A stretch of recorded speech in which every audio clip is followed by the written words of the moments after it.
Muy buenos días, bienvenidos a este tercer y último día de la Escuela Internacional de Corrosión.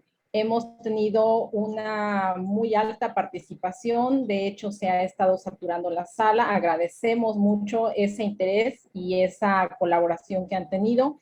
El día de hoy tenemos varias pláticas también muy interesantes y nos va a dar mucho gusto que nos acompañen, que a través del chat realicen las preguntas que quieran que los ponentes respondan. Y además les solicitamos, por favor, recuerden apagar todo el tiempo sus micrófonos. Los videos pueden estar encendidos, pero no es necesario tampoco. Si gustan apagarlos, así baja la carga de la señal y todo esto fluye de mejor manera. Muchas gracias y doy paso, iniciando las actividades, a presentar a nuestra primera ponente. El día de hoy nos acompaña la doctora Carmen Andrade. La doctora Andrade ha dedicado su vida profesional y es conocida internacionalmente por sus estudios sobre la corrosión del acero en el hormigón armado, como le llaman en España, eso a las estructuras de concreto reforzado, como lo llamamos aquí en México. También se ha dedicado al diseño y aplicación de técnicas no destructivas de medida de la integridad estructural y la velocidad de corrosión. Ha desarrollado aparatos de medida y soluciones a los retos de conservación y reparación del patrimonio, edificios e infraestructuras. También como parte de su currícula, les puedo comentar que la doctora es doctora en química industrial y ha sido profesor de investigación del Consejo Superior de Investigaciones Científicas en el Instituto de Ciencias de la Construcción Eduardo Torroja. De ese instituto fue directora durante 13 años. En la actualidad es profesor visitante en el Centro Internacional de Métodos Numéricos en Ingeniería en la Universidad Politécnica de Cataluña.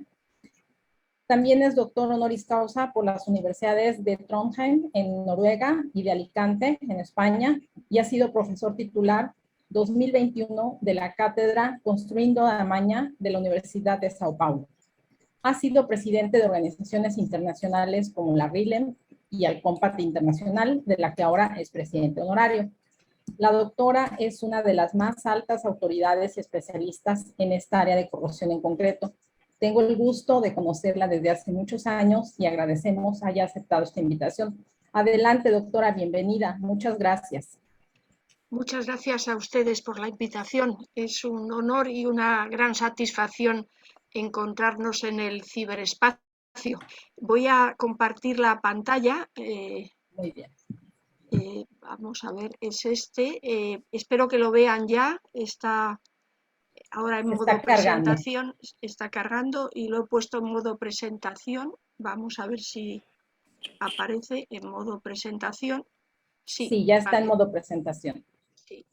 Y, embargo, no carga del todo, algo le ha pasado, un momento, vamos a ver, está compartiendo pantalla, pero no se ve. La que se ve es la diapositiva número 2, al parecer. Sí, pero no me deja, voy a ver si salgo porque no me dejaba. Hola, Jesús. Ahora, no, cuando lo pongo en pantalla completa, no se ve bien. En un seminario, güey, pero dime. Ya. Por favor, los micrófonos deben desconectarlos y ahora estoy compartiendo, pero no aparece todo. Es un poco raro que no aparece todo. Voy a dejarlo sin ponerlo así porque así sí aparece. Ay, es que han salido las imágenes. Perdón, es que ha pasado algo con la presentación. Un segundo que salgo de ella y puedo poner la presentación que tengo en PDF porque se ha corrompido esta presentación. Entonces dejar de compartir y vuelvo a compartir pantalla, pero vamos a ver si ahora me deja. Me ha pasado antes, un segundo que la abro. Sí, estas son las travesuras que nos hace la tecnología, sí, cada las que megas crecemos. que yo siempre hablo de ellas, y menos mal que tengo la presentación también en en PDF, que no, es que es este nuevo PowerPoint, la versión de PowerPoint corrompe parte de las figuras y entonces ya me ha pasado en otra ocasión. Ahora aquí tendría que ser un momento, vamos a ver cómo puedo ponerlo más pequeño porque está...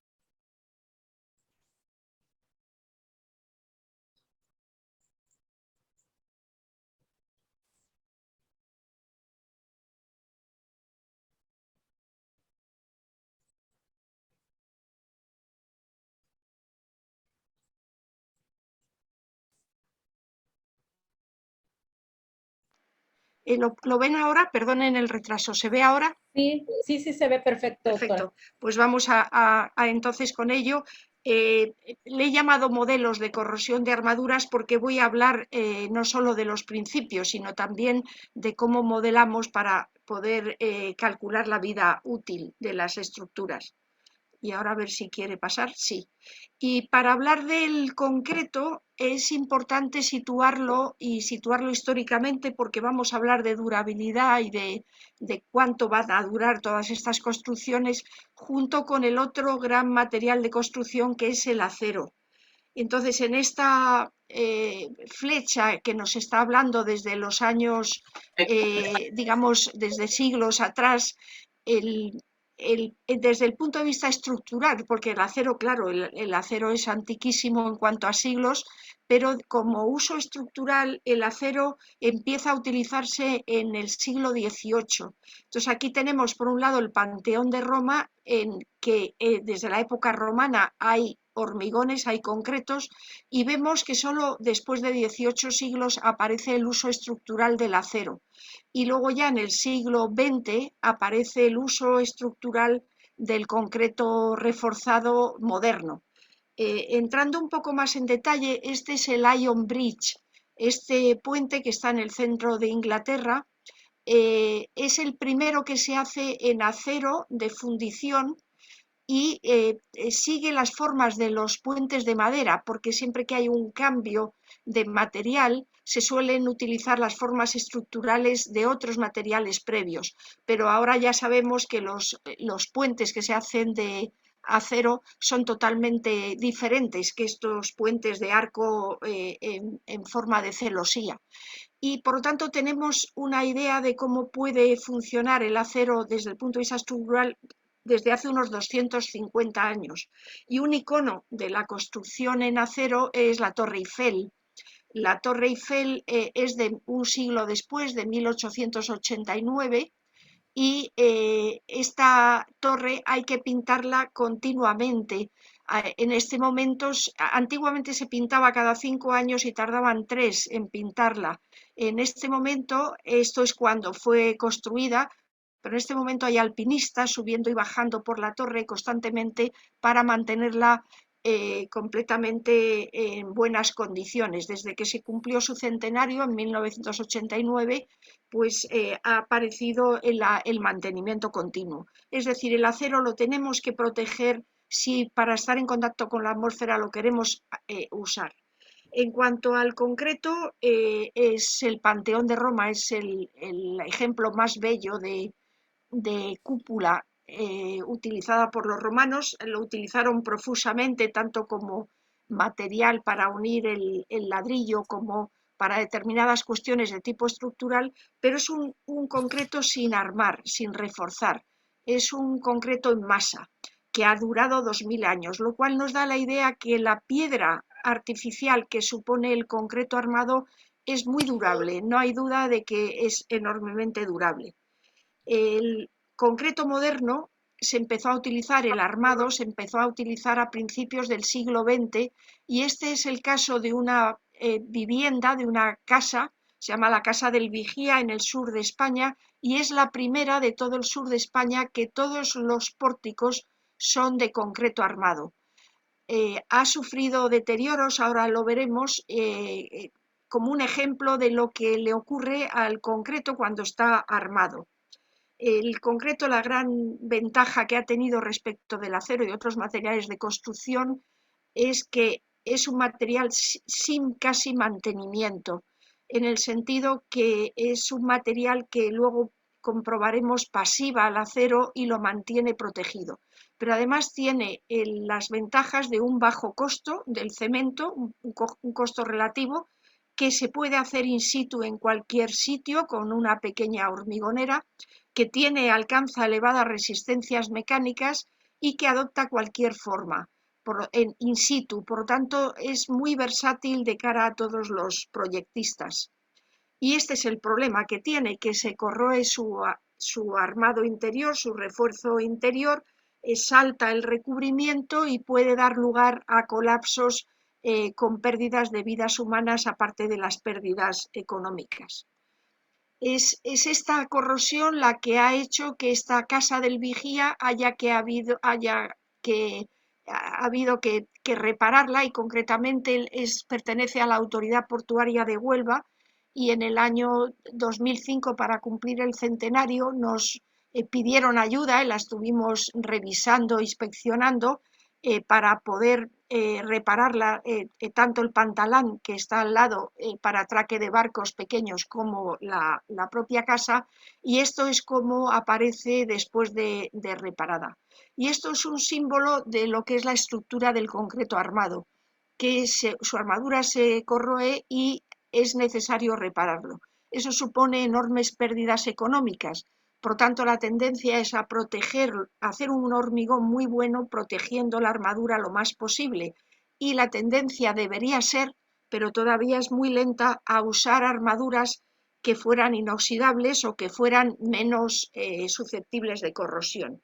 El otro caso que es también de Latinoamérica y que siempre el fútbol llama la atención, pues el estadio de Maracaná, que fue construido en 1950, ha sufrido también corrosión de la armadura, en algunos casos muy, muy grave, y hubo que tirar toda la marquesina, que ahora es textil, y cambiarla completamente para cubrir las gradas para las Olimpiadas y el Mundial que se celebró, digamos, hacia 2016, creo que fue el Mundial y el Interamericano. Y hubo que hacer toda una reparación enorme a los 60-70 años. Por lo tanto, esta es un poco la situación que hace que la corrosión de armaduras sea el problema mayor que tiene el hormigón, el concreto reforzado en este momento. Y todo ello se basa en que nosotros tenemos una seguridad inicial justo cuando se termina la construcción, pero esa seguridad por los deterioros va disminuyendo en el tiempo, y con la reparación intentamos volver a la seguridad inicial, porque hay seguridad o comportamiento mínimo que sería de riesgo para las personas y para lo que es la inversión económica. Pasemos un poco ahora ya a ver cómo es este material y qué electrolito, puesto que esto es una escuela de corrosión, qué electrolito tenemos dentro. El material concreto armado tiene 3 fases. Hay que distinguir en el material el sólido, que está aquí, el líquido, que es el líquido que está dentro de los poros y que le llamamos fase acuosa, y el gas, que cuando estos poros están vacíos de agua, pues lo que tenemos es aire. Por lo tanto, es permeable al gas, puede ser permeable al dióxido de carbono o a cualquier gas. Por lo tanto, tenemos estas 3 fases, que son el sólido, el líquido y el gas. Y si nosotros empezamos a ver con un microscopio, con la lupa, cómo es el material, pues el material a simple vista es el conglomerado de los áridos junto con la pasta y el mortero de cemento. Llamamos mortero cuando el árido es pequeño y llamamos concreto cuando el árido ya es grande, ya es con piedra. Si nosotros seguimos aumentando y vamos a la pasta de cemento, vemos que a su vez, ahora lo veremos, es un material compuesto, es decir, tiene varias fases diferentes en la pasta de cemento. El cemento tiene varias fases que ahora veremos. Y si ya vamos a los poros, que veremos más despacio, pues hay 3 tipos de poros, que son los poros que llamamos de gel, que son los más pequeños, luego están los poros capilares y tiene también que quedan embebidas burbujas de aire. Entonces, como en cuanto a la pasta de cemento al sólido, y si queremos ver la pasta, pues en una, digamos, representación de las tres fases calcio, silicio y aluminio, óxidos de calcio, silicio y aluminio, tenemos distintas proporciones de estos tres componentes. Normalmente el calcio es la parte básica, el silicio y el aluminio es la parte ácida, y por eso tenemos silicatos cálcicos, aluminatos cálcicos y ferritoaluminatos cálcicos, que están, digamos, se representan de forma en acrónimo como C3S, el aluminato tricálcico, etcétera. Esta es una terminología propia del concreto, y es la suma, la distribución heterogénea de estas fases, siendo mayoritario el silicato tricálcico, lo que conforma la pasta de cemento y nos da la resistencia mecánica. En cuanto a los poros, esto es una vista con el microscopio medioambiental, pero aquí vemos una figura que es muy típica de los años 50 de Powers, que es muy famosa en el sentido que reflejó muy bien unas laminillas muy pequeñas que tienen del orden de nanómetros de tamaño y de distancia entre ellos, es decir, los poros, que aquí está reflejado en esta parte de abajo de la figura. Tenemos poros desde 1 nanómetro hasta milímetros, con lo cual tenemos una escala de poros enorme, de diferencia de poros, y todos los poros en la parte de nanómetros, y bueno, entre las laminillas hay 18 Armstrongs, por lo tanto hay muy poca distancia, pues estamos en lo que se llaman los poros de gel, de los silicatos, y ya luego quedan unos poros del orden de micras, que son los poros capilares. Podemos tener microcapilares o macrocapilares, pero son de distinto tamaño, entre 0,1 micra y decenas de micras, pero siguen siendo poros enormemente pequeños. Y ya cuando vamos al milímetro, pues estamos hablando de aire ocluido, o sea, de poros de aire que en general no son los que transportan los líquidos. Los líquidos son transportados siempre por los poros intermedios, estos poros que aparecen aquí más grandes, los capilares, mientras que no hay transporte de masa por los poros muy pequeños ni por los poros de aire. Los poros son importantes, como veremos, para el transporte, y porque también es un reflejo de la resistencia. La resistencia mecánica es tanto más pequeña cuanto mayor es la porosidad. Por lo tanto, si queremos aumentar la resistencia, solemos bajar la cantidad de agua de mezclado, y al disminuir la porosidad nos sube la resistencia. Ese es como se consigue la resistencia. Y en el microscopio ambiental, que para los que no lo sepan, pues no hace el vacío, entonces podemos ver el material tal como es. Pues esta es una foto de estas laminillas, que son láminas y agujas entremezcladas de forma caótica, y estos son los poros. No son poros cilíndricos ni poros esféricos, son poros completamente irregulares, digamos, en esta manera, donde puede aparecer poros capilares, que estarían aquí más grandes, en esta zona oscura, y los poros de gel son las distancias entre estas laminillas. Esta es una figura de Widman, que representa además, y es importante, el agua, porque el agua cuando entra por los poros, se puede tener un concreto completamente seco y entonces no tengo agua en la superficie de estas laminillas, o puedo tener este agua que entra en las laminillas y hace que el material se expanda. Es lo que se llama retracción, o digamos el swelling, la expansión del material, y llega a cambiar una cantidad notable si estamos hablando por metro de longitud. Es muy importante tenerlo en cuenta, los ingenieros lo tienen en cuenta, tanto la retracción porque se fisura como la expansión debido al agua. Además de esta expansión-retracción, el agua es importante porque en función de la cantidad de agua que tengo de saturación de los poros, pues yo voy a tener más o menos corrosión, ya que el agua es lo que me va a dar la corrosión. Aquí está representado de una forma muy esquemática que el agua siempre estará en digamos, las moléculas de agua pegadas a las paredes de los poros.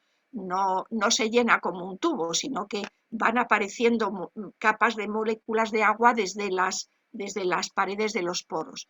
Y se suele representar la saturación mediante este tipo de gráfico en el cual ponemos la humedad relativa frente a la cantidad de agua que llaman evaporables, agua líquida, y tiene esta forma, es decir, para humedades pequeñas la cantidad de agua no es muy grande, pero sin embargo ya para cuando entra en los poros más pequeños la cantidad de agua es mucho más grande y se satura muchísimo más. Esto es lo que se llama una isoterma de absorción. Se hace igual en los suelos o en los ladrillos o en otros materiales porosos y es típico de un material poroso. ¿Cuál es la composición química de esta fase acuosa? Que es muy importante para un corrosionista.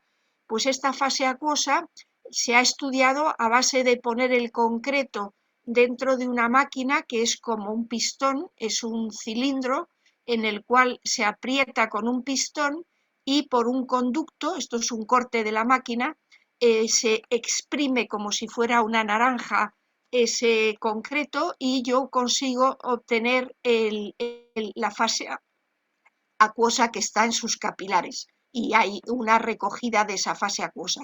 Y eso nos ha permitido estudiar la composición química de esta fase acuosa. Y aquí hay una representación ya antigua, pero es muy ilustrativa, con el tiempo, porque varía con el tiempo su composición. Y estamos hablando de minutos hasta 2 años. Al principio, claro, es neutra casi el agua, pero inmediatamente se hidrata el cemento y libera hidróxido cálcico y entonces vemos que a largo plazo la fase acuosa tiene hidróxidos, es decir, es alcalina y además es muy alcalina, es más de 0,1 molar en álcalis, tiene sodio y potasio y en cuanto el pH es superior a 12,6, que está aquí, el calcio precipita y entonces tenemos muy poco calcio en la disolución. Sí tenemos mucho hidróxido cálcico precipitado, pero muy poco el que viene del equilibrio. Este hidróxido cálcico precipitado se llama portlandita, por lo de cemento Portland. Entonces hay un equilibrio entre esta portlandita que actúa de tampón y la cantidad de calcio en la disolución. Y los pH son desde 12,6, que es el equilibrio de la portlandita, hasta 14. Por lo tanto, el pH normal de la fase acuosa es entre 12 y 14, pero como veremos luego, si reacciona con el dióxido de carbono de la atmósfera, pasa y se llama que ese carbonata pasa a pH 7, esta fase acuosa, con lo cual tiene un impacto inmediato en la estabilidad del acero. Esto es lo que nos dice el diagrama de Purvé, donde entiendo que en esta escuela de corrosión es bien conocido. Tenemos el pH y el potencial y el concreto armado, el electrolito del concreto armado se sitúa en esta zona que hemos comentado. Por lo tanto, el acero se recubre de un óxido transparente debido a este pH alcalino y se mantiene pasivado indefinidamente. No sabemos cuánto tiempo, suponemos que siglos podrían ser de pasividad, pero en principio hemos encontrado aceros pasivados de 100 años y 120, que es lo que tenemos de registro del concreto armado. Por lo tanto, suponemos que está pasivado. Ahora bien, hay una acción de todos los agentes exteriores, tanto mecánicos como desastres naturales, incluso fuego, todo el clima, que interaccionan con este concreto armado, que además se utiliza en muchísimos tipos de elementos, tanto estructurales como pavimentos, barandillas, empresas, es decir, es universal su uso y está sometido a toda la acción del ambiente. Eso lleva a que se pueda producir esta corrosión de armaduras, que es la que nos centraremos hoy, pero que también se puedan producir otro tipo de deterioros por heladas, por ataque por sulfatos, la reacción árido-álcali. En general, todo lo que es al ataque al material, pues da lugar a fisuración, deslavado completo, y por lo tanto va directamente a la integridad y a la integridad mecánica y volumétrica del material. Y la corrosión de armaduras, ahora veremos cuáles son los efectos que digamos, produce. Pero antes quería una pincelada nada más, decir que en los códigos estructurales esto se tiene en cuenta. Es decir, que hay recomendaciones para que el hormigón se mantenga al menos 50 o 100 años. Esa es la vida útil que se supone a las estructuras, no menos de 50 años para edificación, no menos de 100 años para obras de arte como los puentes, las presas, etc.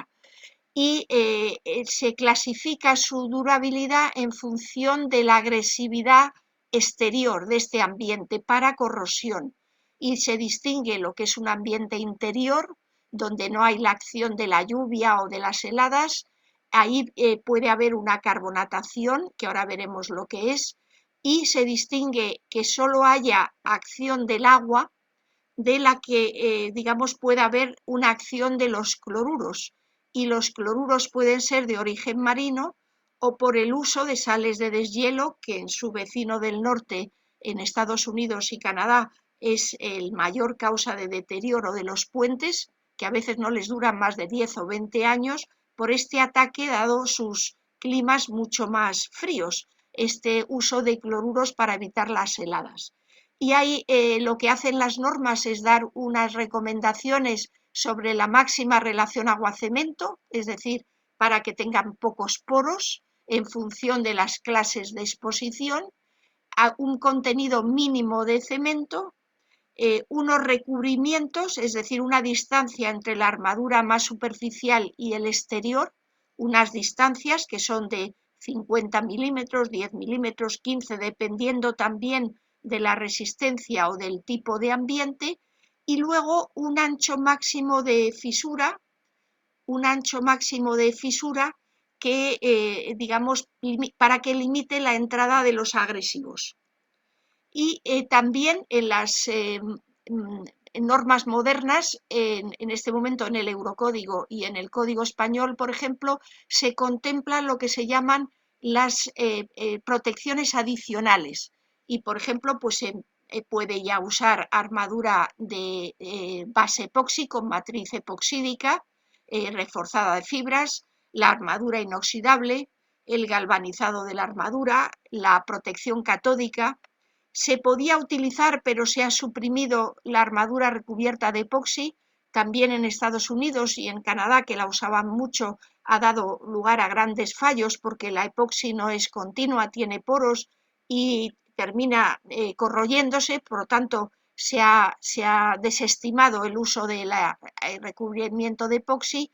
Y en cuanto a la acción sobre el propio material hormigón, pues la adición de inhibidores o el uso de revestimientos una vez terminada la obra. Sobre la corrosión de la armadura, ustedes conocen mejor posiblemente que yo, que es un fenómeno electroquímico y que responde, si la cantidad de corriente que le pasamos es pequeña, a un comportamiento lineal con la ley de Ohm. Es decir, está regida por la diferencia de potencial que hace circular una corriente que depende de la resistencia del electrolito, de la resistencia del medio. Y la corrosión normalmente está sustentada por micropilas, aunque se pueden establecer también macropilas. Bien, pues como lo que puede ocurrir para que pueda haber corrosión y se pierda la pasividad es que penetre el dióxido de carbono o los cloruros a través de los poros y se produzca una corrosión. Estas son las circunstancias que vamos a hablar después y que vamos a ver qué ecuaciones como modelos están en los códigos o están disponibles. Aquí es solamente mostrar que cuando yo tengo una bajada del pH que me va a dar la desaparición continua en toda la superficie del pH, la bajada, pues voy a tener una corrosión general. Los cloruros, sin embargo, producen una corrosión muy localizada, luego se va extendiendo según van llegando más cloruros. Y no voy a hablar hoy, pero sí mencionar, si alguien tiene interés, la corrosión bajo tensión, que para iniciarse, para incubar el defecto, puede haber defectos en el acero, pero tiene que haber o bien una carbonatación o bien cloruros, y luego ya progresa porque se asocia a la tensión mecánica, progresa en forma de microfisura hasta que llega a una profundidad que produce la rotura frágil del acero. Esto solo se da en los concretos pretensados y postensados. Bien, hablemos entonces de cómo lo modelizamos de forma matemática, y es muy famoso el diagrama que se llama de Tuuti, que fue el investigador que lo propuso, y es que propuso que mientras entran los cloruros y la carbonatación, el dióxido de carbono, no hay ninguna alteración del material, pero a partir de que empieza la corrosión aparece un deterioro que progresa a lo largo del tiempo. Él propuso que de forma constante, que la velocidad era constante. Mis trabajos han contribuido a demostrar que tenía razón, aunque él lo demostró de una forma muy digamos, sin utilizar mucho la electroquímica, y siempre va a haber un grado máximo de deterioro que es admisible porque si no se afecta a la seguridad de la estructura. Este es el modelo más simple y a la vez más utilizado en el caso del concreto armado. Bien, sobre la carbonatación, pues lo que entra es un gas, por lo tanto va a entrar por los poros siempre y cuando no estén llenos de agua, tienen que estar vacíos o casi vacíos, porque si está saturado el poro, el dióxido de carbono se disuelve en el agua, pero en muy pequeña proporción, y por lo tanto va a haber una humedad relativa intermedia, que es del 60%, esta que pone aquí, en la cual el grado de carbonatación es máximo. Si yo tengo menos agua o más agua, si tengo menos no voy a poder tener la disolución del gas en el agua para darme ácido carbónico que me permita reaccionar con el hidróxido cálcico o con los álcalis para precipitar el carbonato cálcico o el carbonato sódico o potásico. Por lo tanto, necesito una cantidad de agua, pero si está saturado no entra. De ahí que esta situación idónea se da en humedades intermedias. Lo visualizamos con fenoltaleína, y si en una sección cortada del concreto yo he hecho este indicador de pH, pues vemos que el interior está alcalino por encima de 9 y el exterior decimos que se ha carbonatado. Mirando los pHs se ha visto pues que hay un cambio alrededor del pH 8 y 9 de color de la fenoltaleína, por lo tanto tengo pH por debajo de 8 en esta zona incolora y pH por encima en esta otra zona. Y lo que hace ahora lo veremos, el acero, es pasar de la zona de pasividad del diagrama de Purvé a la zona de corrosión. Lo muestro aquí, pero creo que lo tengo también después. El potencial baja siguiendo la ley de Nernst, es decir, cada 60 unidades cada unidad de pH baja 60 milivoltios, es la pendiente según la ecuación de Nernst, por tanto no es en paralelo, es en paralelo a estas dos líneas de desprendimiento de hidrógeno y de formación del oxígeno que siguen la ley de Nernst, y cuando entra en la zona de corrosión su potencial baja radicalmente y se sitúa en la zona de corrosión. ¿Cómo progresa la entrada del gas? Pues como es un fenómeno difusivo, progresa según una ley que sigue la raíz cuadrada del tiempo, es decir, sigue la ley de Fick, y eso es como lo modelizamos. Lo modelizamos con una ley en la cual decimos que la profundidad carbonatada es igual a un término que puede estar expresado con distintos parámetros de entrada, puede ser la porosidad, puede ser la cantidad de porlandita. Hay muchas maneras de expresar esta velocidad, y la raíz cuadrada del tiempo. Con la fenoltaleína nos es muy sencillo saber esta velocidad, y aplicando la ecuación simple, pues para 50 años, por ejemplo, si tengo una velocidad de 4 milímetros por raíz cuadrada de año, voy a tener al cabo de 50 años 28 milímetros, y esa es la manera en la que se modela para que el frente no llegue en los 50 años hasta donde está la armadura y se mantenga pasiva. En el caso de los cloruros también entran por difusión, pero en este caso el cloruro es un ión, entonces solo tiene existencia en agua, por lo tanto no va a entrar por el aire, va a entrar por el agua, contrariamente al gas. Pero eso sí, no hay que olvidar que tenemos aerosoles marinos, es decir, gotitas de agua que tienen cloruros y que lo podemos asimilar al vapor de agua. En la zona costera el vapor de agua tiene cloruros. Por lo tanto, puede entrar como gas siempre y cuando lo entendamos que entra como el gas vapor de agua que tiene esos cloruros. Pero el cloruro en sí mismo no puede entrar, no es un gas, es una sustancia, un producto que solo tiene vida y se llama ión si está en la disolución. Por tanto, su entrada va a ser la más rápida cuando está saturado el concreto y va a estar más lenta porque hay menos agua si hay una humedad menor, y si está seco no entra el cloruro a no ser que haya un aerosol marino. Esta es la ecuación de Fick, digamos la ecuación de conservación de la materia. El flujo puede ser estacionario o no estacionario. Normalmente la entrada es con un flujo no estacionario que varía en el tiempo, y la resolución de la ecuación de Fick para determinadas condiciones de contorno, como es que la concentración exterior sea constante y que el coeficiente de difusión sea constante, pues tiene esta forma que le llamamos la ecuación de la función de error, que en electroquímica para ustedes será muy familiar porque es muy utilizada. El cloruro no entra como un frente, como pasaba con el dióxido de carbono, que produce un frente fijo, un frente plano. Entra formando un gradiente de exterior más concentración al interior. Y esto es lo que calculamos hasta dónde entra la X, que es hasta dónde entra, con ello sabemos el coeficiente de difusión si tenemos las concentraciones exteriores y la concentración en el interior. Y esta es la ecuación que nos puede dar el coeficiente de difusión para hacer predicciones a más largo plazo, a 50 años. Pero esta ecuación ustedes lo sabrán, los ingenieros civiles no, y por eso la pongo siempre, que las ecuaciones complejas que siguen la ley de Fick, todas pueden, digamos, expresarse como la penetración es igual a una velocidad por la raíz cuadrada del tiempo.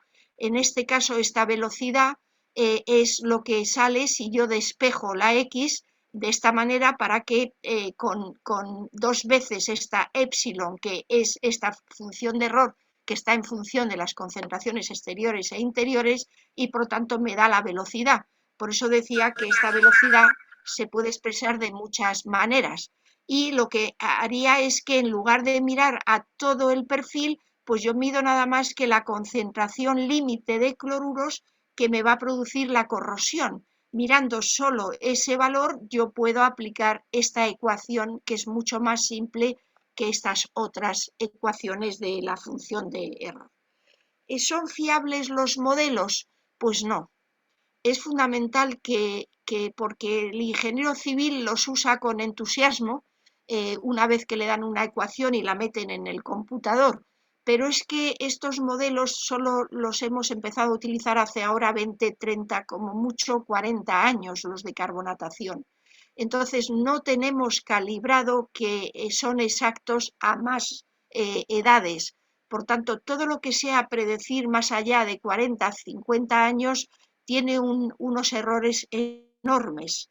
Y como ahora se habla de durabilidades de 100 años, a mí me parece siempre un enorme riesgo predecir a 100 años, porque estos modelos, el material se altera, no permanece estable a lo largo del tiempo, entonces no es la ley de Fick exacta la que siguen. Por lo tanto, digamos, hay que tener mucha precaución y saber que es una cosa aproximada que nos da una orientación. Además, es que no se cumplen las condiciones de contorno, porque ni en la concentración exterior es constante, ni el coeficiente de difusión es constante a lo largo del tiempo. Y por ello se han tenido bastante desarrollo los métodos numéricos, pero cuando uno utiliza un método numérico, pues tiene que tomar determinados supuestos, además del tamaño de la malla, etcétera, que hace que los métodos numéricos a veces sean menos precisos que la simple, digamos, solución de la ecuación de Fick. No entro en demasiado detalle si alguien tuviera interés, pero sobre esto hay cientos de publicaciones en este momento en nuestra área, sobre todo el tema de los modelos.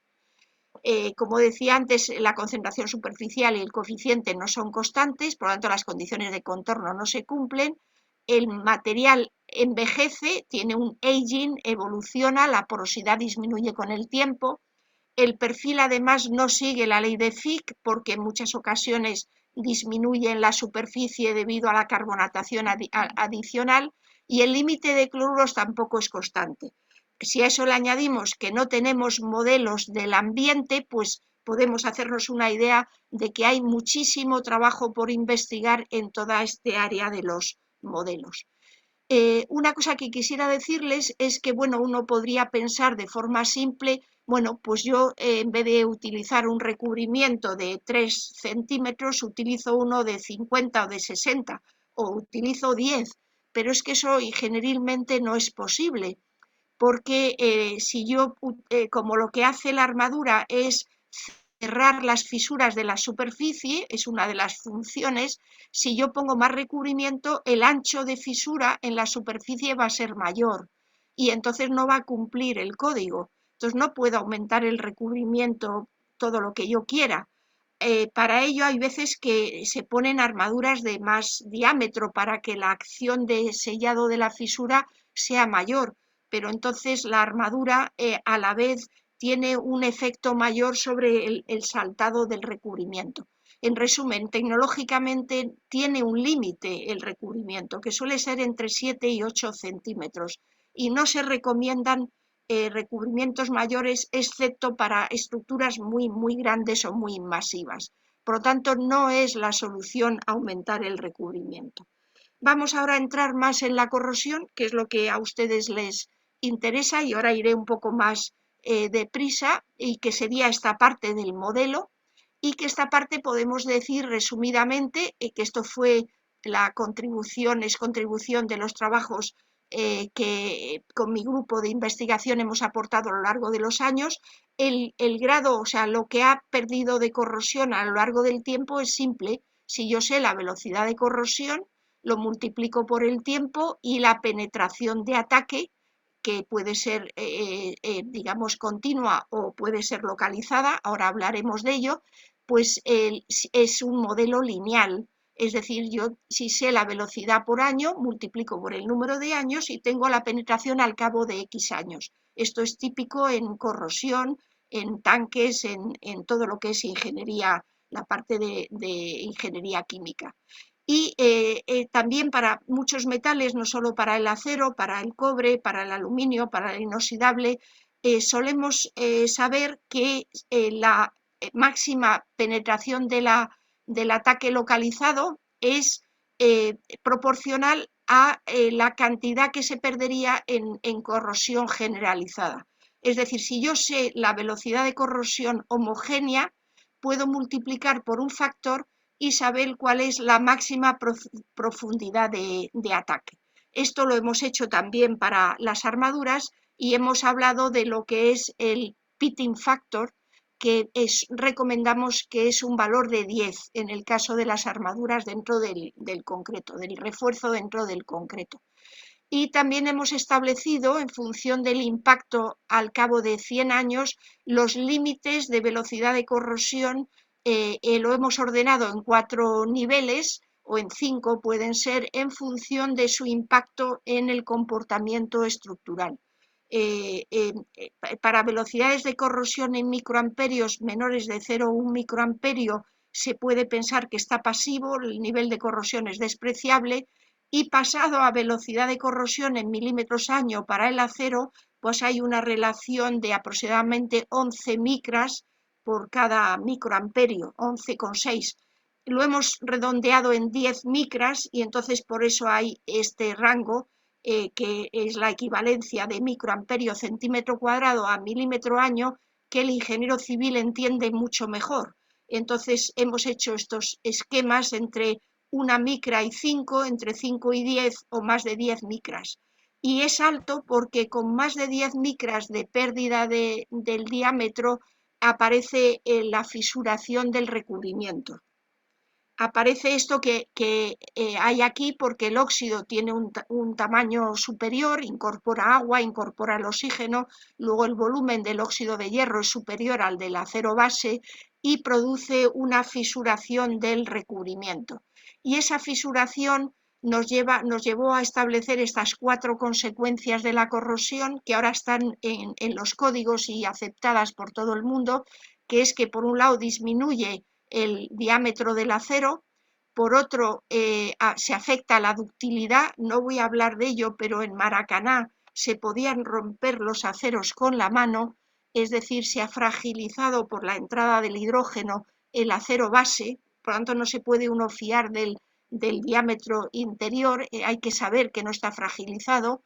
La aparición del óxido hace disminuir la adherencia del material al acero y por tanto pierde la condición de material compuesto. Este concreto reforzado deja de ser material compuesto, funciona el refuerzo por un lado y el material por otro, y esta fisuración hace disminuir la resistencia residual del concreto. Y ya termino con las técnicas de medida que ustedes han estudiado y por lo tanto voy a ir más rápido, pero para que tengan una visión de cómo se aplican al concreto. Por un lado, podemos hacer la medida del potencial de corrosión con un simple electrodo de referencia, que de los más resistentes es el de cobre, sulfato de cobre, pero también se utiliza mucho el de plata, cloruro de plata, con un milivoltímetro. Podemos medir de forma puntual o se pueden hacer mapas. Esto está muy en boga, se hace cuadrícula de toda la superficie y hay empresas comerciales que tienen estos electrodos en una rueda, tienen varios electrodos, entonces van pasando la rueda y van registrando los potenciales, porque hacerlo a mano les puedo asegurar que es muy laborioso y lleva mucho tiempo.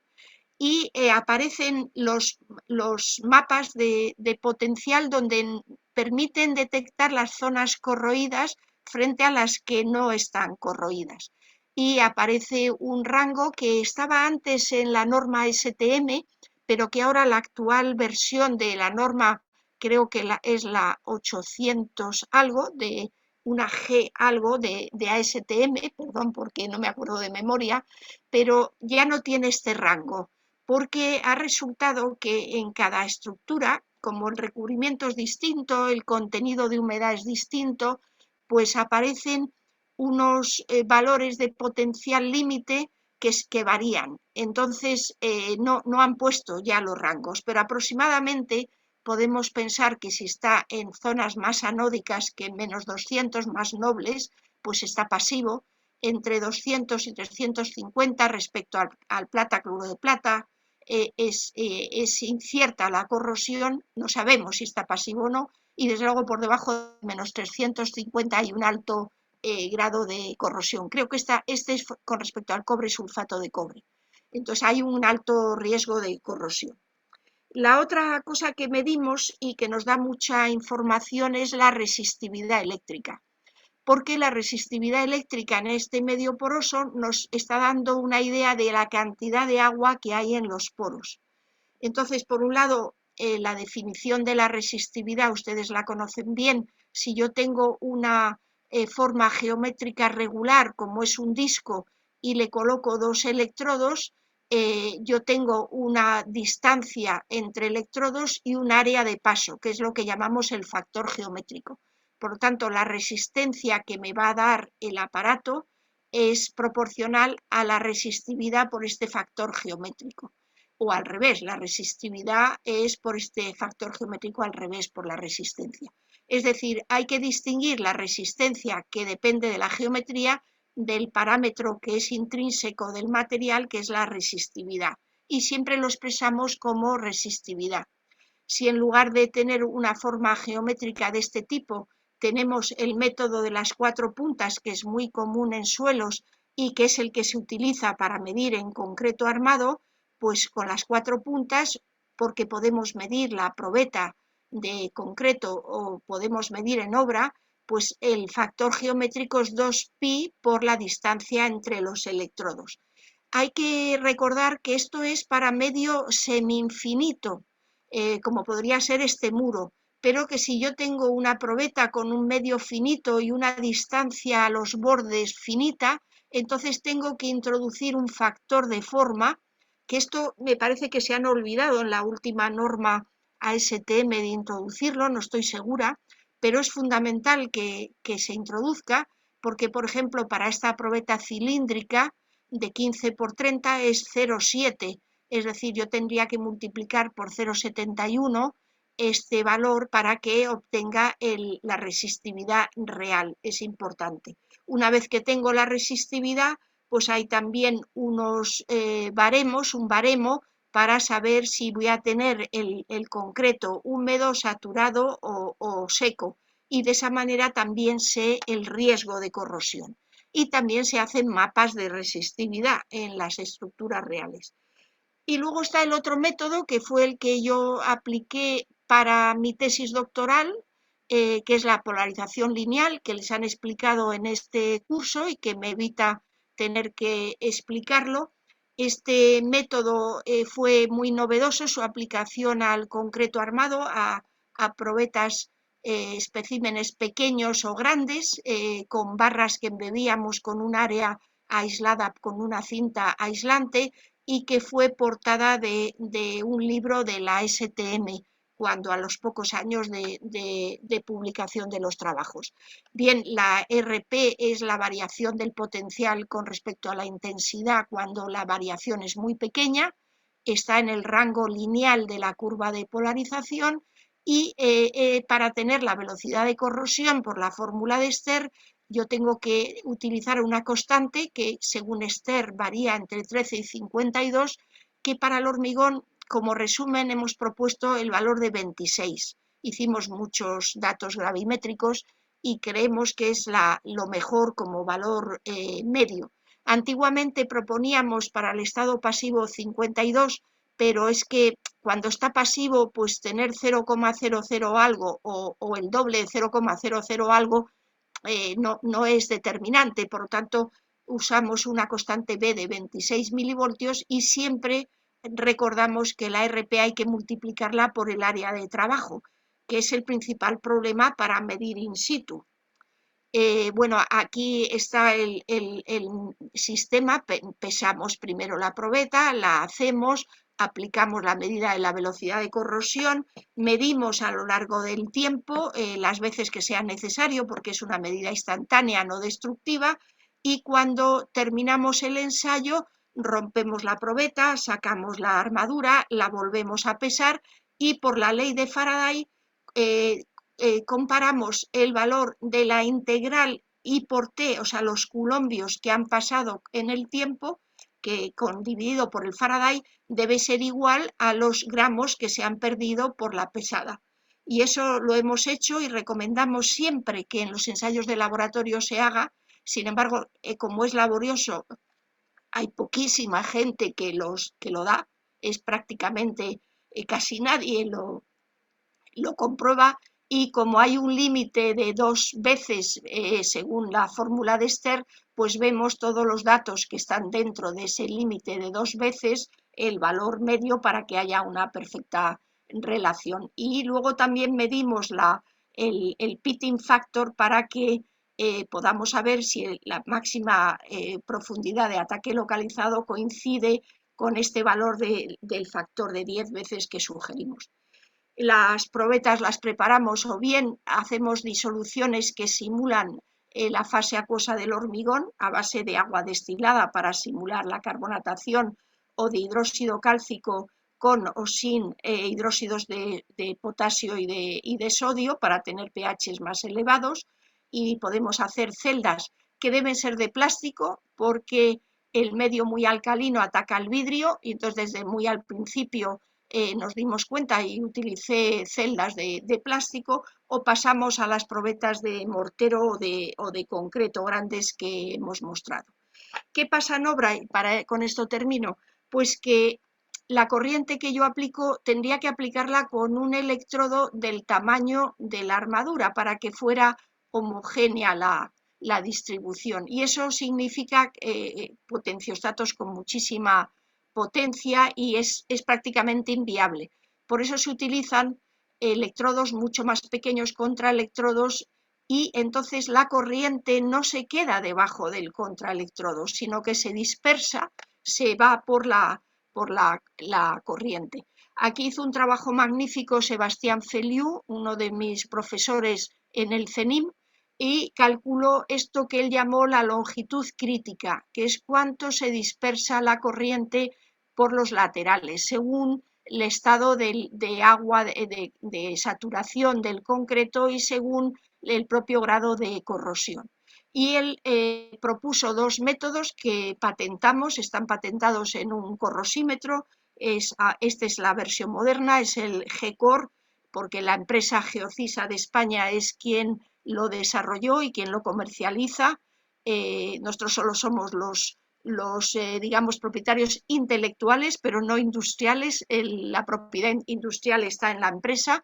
Este es el GECOR 10 y un método es ver la atenuación con la distancia, pero es más laborioso, y lo que hizo Feliu es proponer que se actúe como una caja de Faraday usando un anillo de guarda por el que se aplica un contracampo para confinar la señal en medio de estos dos electrodos que están en la sonda que se aplica, y entonces el área polarizada es justo la del círculo que está debajo de este círculo de aquí, es decir, es esta, y si hubiera dos armaduras cruzadas, pues sería de toda el área que está debajo de este círculo. Con ello hemos hecho muchísimas medidas en campo y en muchísimos sitios, y lo aplicamos a sensores. Este es el caso del Cabril, es el más antiguo, es el almacenamiento de residuos radiactivos español, que está en Córdoba, y en el cual aplicamos los métodos dejando sensores embebidos en estos cajones que llamamos contenedores piloto, donde hemos medido temperatura, potencial, resistividad, etcétera, y que digamos está enterrado. Es el único caso en el que se tienen datos de un concreto enterrado.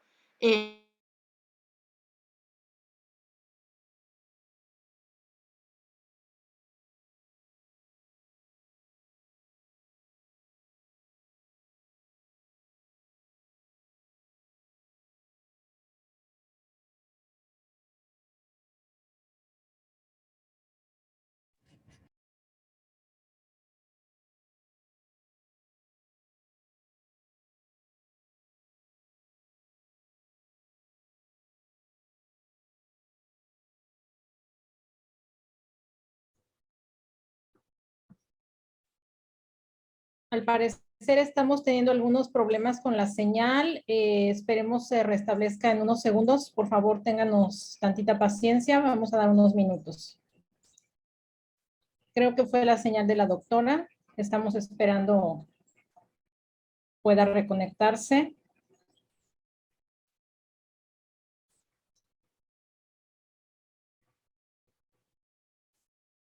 Mientras les recordamos que estamos utilizando el chat para registrar las preguntas. De repente no nos da tiempo de hacerlas todas aquí en vivo, pero esas se quedan registradas y los ponentes hasta ahora nos han estado haciendo el favor de contestar cada una de ellas posteriormente, ya sea directo en el chat durante otras ponencias o contactando a los participantes. Ha habido también un intercambio de medios de contacto y a través de ello les están dando respuesta. Las ponencias que continúan ahorita las tienen en el programa que se les compartió.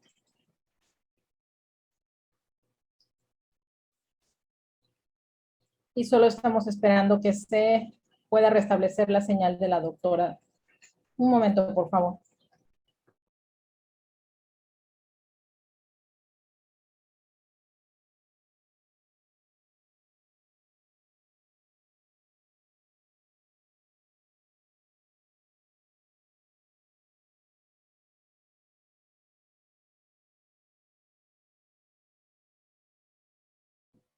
También les recordamos que vamos a poner otra vez ahí en el chat el link para la solicitud de las constancias de asistencia.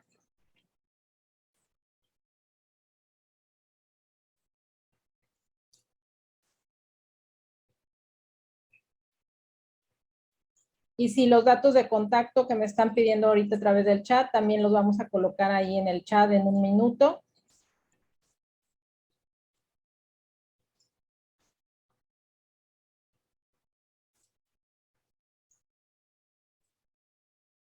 No puede entrar la doctora porque está llena la sala, creo.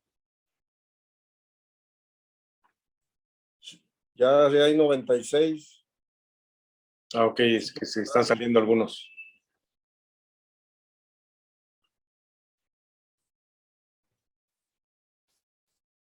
Como muchos de ustedes saben, tenemos el problema de la saturación.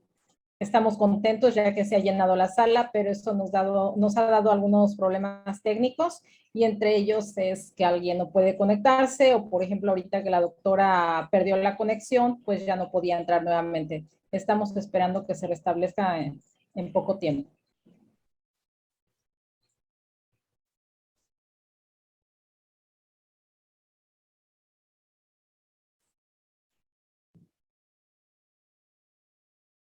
Para todos aquellos que están preguntando sobre las presentaciones, les recordamos que las presentaciones están grabando y se serán colocadas en el canal de YouTube de la Sociedad Mexicana de Electroquímica.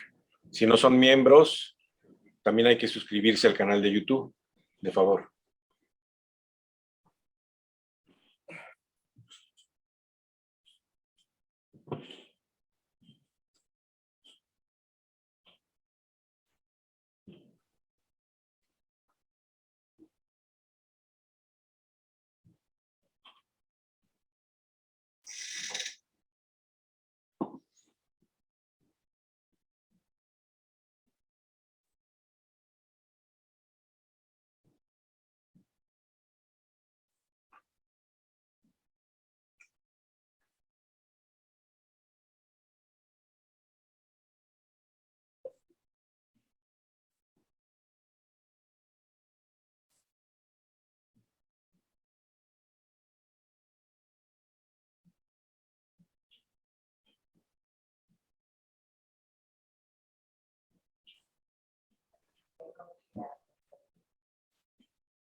Gracias por su paciencia. Lamentablemente seguimos con algunos problemas técnicos y la doctora está conectada en vivo desde España, entonces pues sabemos todos que con esto de la tecnología cualquier cosa nos puede afectar, la señal, la distancia.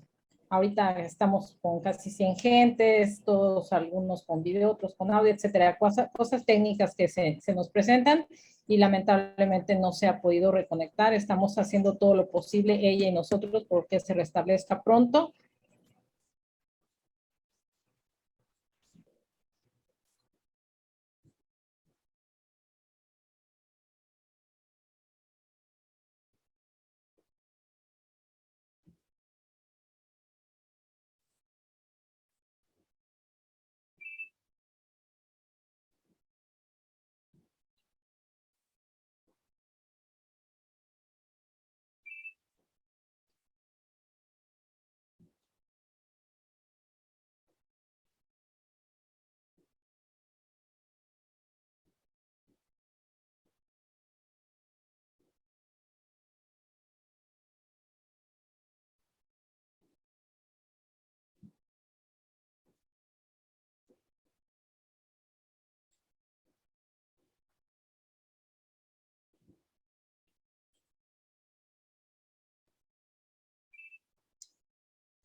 Chitali.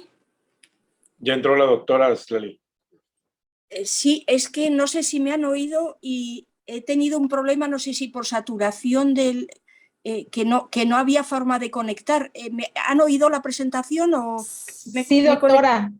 Gracias menos... por reconectarse. La escuchamos perfectamente hasta la última diapositiva cuando se cortó, pero no hay ningún problema. Aquí estamos todos pendientes de que pueda terminar bien. No se apresure, no estamos cortando su tiempo ni nada. Adelante, por favor. No, perdón por el retraso, pero como ha pasado eso, tenía miedo que no hubiera estado. Entonces, si se ha podido oír, he tenido que rehacer eso. Simplemente es ya fuera de tiempo. Si luego hay preguntas, lo miro en el chat y las voy contestando para dejar al siguiente ponente. Doctora, sí tenemos tiempo, si quiere terminar algo, comentar, no. Y de todos modos también tenemos el tiempo para las preguntas. Si me permite, se las vamos a hacer en unos instantes, las tengo aquí registradas. Muy bien, pues si las hace, sí, ya digo que estoy con el iPad mientras estaba rehaciendo el ordenador, sí. Muy bien, tenemos una primera pregunta que es de Brisa Martínez. Dice, buen día, doctora. ¿Cómo se puede proteger estructuras de concreto reforzado que están sumergidas en la zona de splash? Bueno, una forma rápida es con protección catódica. Sería una forma. Con la protección catódica tal vez sería la mejor. También hay recubrimientos, hay ahora recubrimientos que se pueden, pero claro, si el cloruro ya ha entrado, mejor la protección catódica. O inhibidores. Tendría que ser activos en esa forma, sí. Muy bien. Una pregunta de Fabio Rauda. Hola, buenos días. ¿Es posible hacer una combinación de dos tipos de concreto o más para lograr tener mezcla menos porosa y así evitar una fractura por hidrógeno en el acero?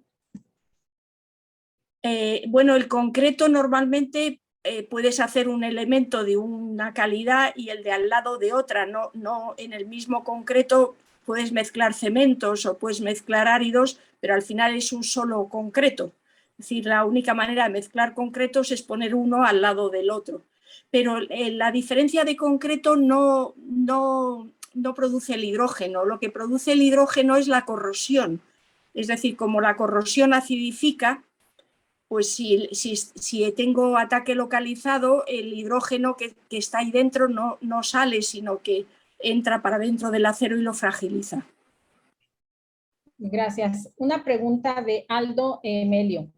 Dice, primero quiero felicitar a la doctora Carmen Andrade por su presentación y además de reconocer su trayectoria científica. Primer pregunta, ¿cuál es el principal reto en la conservación de estructuras de concreto reforzado en la actualidad con respecto a la corrosión del acero de refuerzo? Todas las áreas que tienen cloruros, que por otro lado los humanos vivimos sobre todo cerca de la costa. Hay mucho más población humana cerca de la costa. Entonces, por un lado es el resistir el ataque de los cloruros, ese es el mayor reto. y en los climas fríos, tanto en todo el norte de Europa como en Estados Unidos, es un reto enorme para poder mantener todas las carreteras, todas las autopistas, etcétera, usables, porque si no utilizan sales hay muchísimo problema de hielo. Entonces es todo un reto el uso de los cloruros en los medios marinos y en los climas fríos. Otra pregunta, ¿qué les recomendaría a los jóvenes que inician trabajos de investigación en esta área? Bueno, pues que no repitan lo que han hecho anteriores. Hay demasiada publicación repitiendo. Que intenten mirar todo aquello que lo encuentran en la RILEN y en otros sitios de lo que todavía no se sabe, que queda muchísimo por hacer. Por ejemplo, en el caso de los cloruros, pues todo el mundo mira el coeficiente de difusión, pero eso es lo que han hecho todos los anteriores. Entonces, ¿por qué el coeficiente de difusión varía? ¿Cómo cambia la concentración superficial? Eso es lo que no tenemos resuelto. Es decir, que busquen siempre cosas nuevas que hacer y no repetir cosas que ya han hecho otros.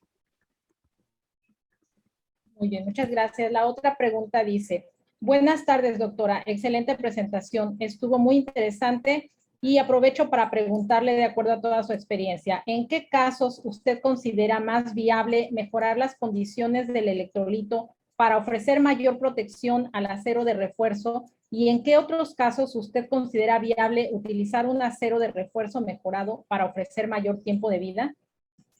El electrolito normalmente es variable, pero es suficientemente bueno. El hormigón pasiva el acero de forma estable.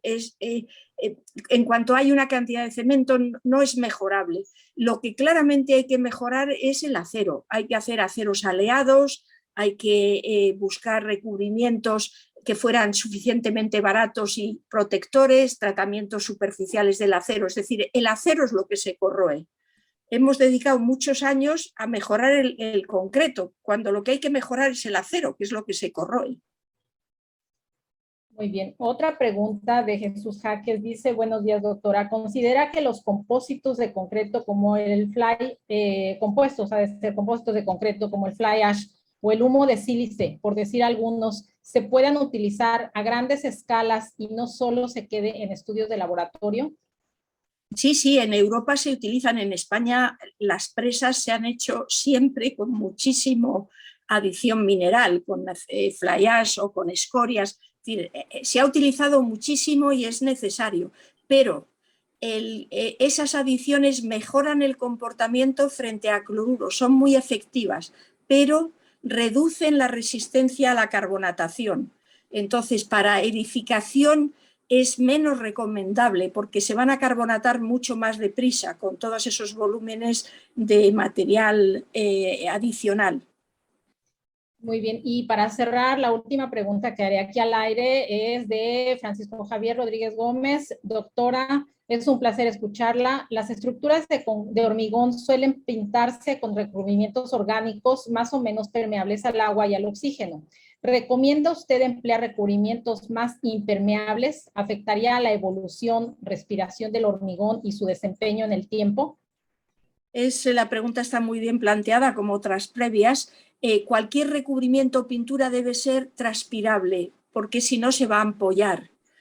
Porque cuando el concreto se calienta, se evapora el agua de dentro y va a intentar salir. Si no transpira y no deja pasar bien el vapor de agua, no es recomendable. Entonces, parece que los que mejor resultado dan son los recubrimientos de poliuretanos. Son transpirables, según indican los fabricantes, yo no los he utilizado, y son suficientemente protectores en cuanto a lo que es pintura orgánica de ello. Y luego también funciona muy bien anticarbonatación los acrílicos. Los acrílicos han funcionado, eso sí que lo he utilizado yo, muy bien anticarbonatación. No sé si con ello le contesto a la pregunta de esa persona. Sí, muchas gracias. Y bueno, entonces damos por concluida esta plática, de verdad muy interesante, y le agradecemos mucho, doctora. Nada más vamos a pedir que nos pongan, ya se ve ahí el reconocimiento. La escuela, gracias, la Escuela Internacional de Corrosión y Protección, División de Corrosión y Tratamiento de Superficies, otorga el presente reconocimiento a la doctora Carmen Andrade Perdrix por su participación como ponente magistral en la Escuela Internacional de Corrosión y Protección, celebrada del 11 al 13 de julio del 2022 en modalidad virtual. Firman como presidente del Comité Ejecutivo de la SMEC el doctor José Ángel Cabral Miramontes, como presidente del Consejo Consultivo de la SMEC del periodo 19-2022, el doctor Facundo Almeraya Calderón, y su servidora doctora Citlali Gaona como líder de la División de Corrosión y Tratamiento de Superficies. Muchísimas gracias doctora, ha sido un honor, un placer escucharla, que comparta con nosotros sus conocimientos y su experiencia. Muchas gracias. Muchas gracias a ustedes, ha sido un placer y un honor. Gracias. Dejo el iPad e intento conectarme por el otro. Gracias. Y ahora pasamos los micrófonos a la siguiente ponencia que nos va a presentar el doctor Ricardo Galván, líder suplente de esta división. Adelante, doctor. Muchas gracias.